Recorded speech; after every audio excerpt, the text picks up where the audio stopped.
Hi, how are you doing today? I'm good, Andrew. How are you?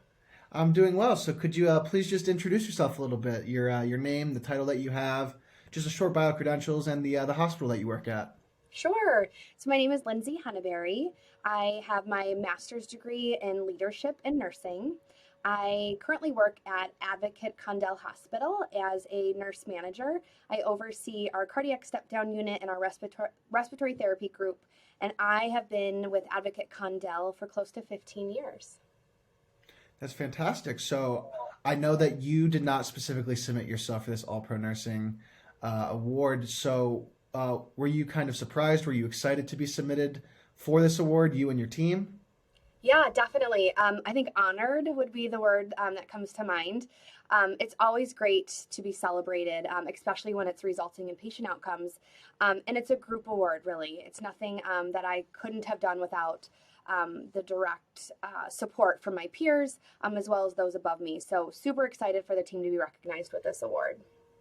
So speaking of your team, you and your team decided that you wanted to set a goal of zero CAUTIs for all your patient units, and that's including the ICU. So what were some of the projects that your team developed early on to make this goal a reality? Sure. So we had recognized that in 2021, we did see an increase in our CAUTIs. We know that this, relates to direct patient care, patient safety, and really wanted to come up with a way that we could streamline a process for our nurses utilizing best practices.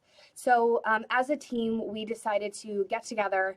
We knew that we couldn't do it with nursing alone, so we really brainstormed in who would we need to sit at the table that would be most impactful and most important. So, we started with a group of nurses. We know that our physicians are huge and they play such a role in patient care. So we knew that we needed to utilize physicians as well as our quality partners. So quality team, nursing, and infection prevention as well. So once we had kind of identified that core group, we were able to then move forward with what that process was going to look like. So we came up with what we called a high-risk huddle process. And that is a process in which we utilize nurses to have a questioning attitude. So, if they were to have an opportunity where they needed to send a culture, it really utilizes evidence based practice in is this necessary, right? Is this something we really need to send? Is there something else we can do? And so we developed a high risk huddle so that nurses could question in real time, the if it was appropriate or not, the appropriateness, I would say. So then that would get escalated. We would also, at this point, we had a physician who was great in serving as a champion. He was our infection prevention physician. And so he was able to have some of those physician to physician conversations, which was key. Because when you strive for something like this, it really is going to take a culture shift with education.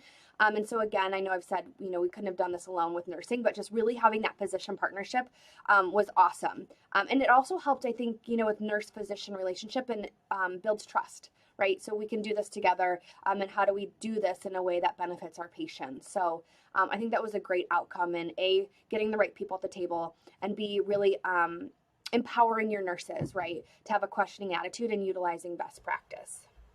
Yeah, it really seems like a complete team effort that you guys put in there. And I heard that you mentioned something about your HRH sessions. What Yeah. were some of the things that you were teaching in those sessions to these nurses to sort of, push that forward?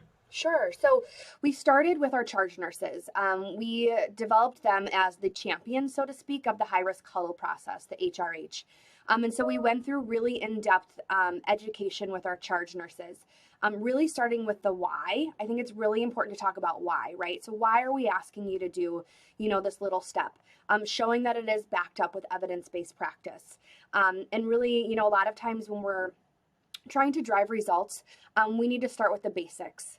And so going through, what is a CAUTI and going through that, infection process and what are the impacts it has, on our patients and us as an organization. You got to get buy-in. So, you can't just move forward with something and say, here, do this and good luck and let's hope we have results. Really earning their trust and creating buy-in was a huge part of this project. And then sustainability, right? So it wasn't just like one and done. We continued through it. And I think the small wins were celebrated, which was really important because it showed to the team that this was our project and look what we're doing. We're being successful with what we had hoped to be. So once we had our charge nurses that were educated, it was then rolled out to the team members, utilizing them as champions. And then one of the other things we did outside of the high-risk huddle, we had daily device huddles. So another huddle that we used, which are really nice through evidence-based. It's a really small, concise way to talk through a process, right? And so having our device huddles every day was really nice because we could keep track of every Foley catheter we had in the hospital and go through whether it was appropriate or not. So really, again, like I said, it was the why. It was being able to engage our team members and build trust. That's awesome. So with all of this, being in the forefront now, what do you see as the future for you and your team in this area? Yeah, I think, it's a huge win for us, and the fact that we're being recognized is great. And so I think it really shows how important it is to have a multidisciplinary team when trying to drive change, right? So I think we can take this model and implement it for, another quality project. I think it's really also helped partner with our physician-nurse relations so that we can, enhance that collaboration with our physicians and our doctors. Because I think that's really important. We are a team. We're here to take care of our patients and make sure that they receive the best care possible. So it's exciting to see what else we could utilize it for, even if it's just something as small as that little, huddle process. But really, I think that showing the success of this will open doors to future projects and quality projects as well. Fantastic. Is there any other information that you want to put out there? No, just super proud of the team. And again, I think I'd just like to thank everybody who, had their hands in this project, our nurses, our physicians, our chief nursing officer, Rachel Loberg, is key. She's been more than supportive of this, as well as celebrating the success. So just thank you to everybody who's been a part of this, and I'm super proud of our team. Awesome. Thank you so much, Lindsay. Yeah, thank you so much.